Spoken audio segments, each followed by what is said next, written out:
July. Nagsisimas po ako ng July.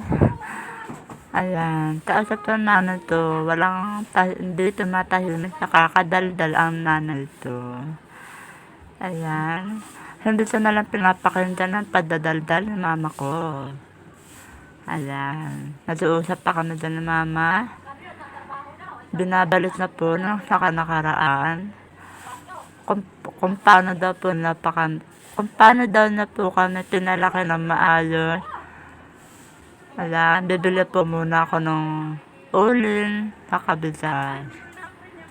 Ayan, nung ulit pa nga ako. Ayan, bumalik na sa bahay, nagluluto na si mama. Lilido muna daw si mama para yan.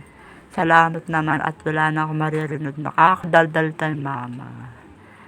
Ayan. Himas-himas muna July. Nagluluto muna ako ng July. Mag-uusap muna po kami ng mama habang nasa bando pa.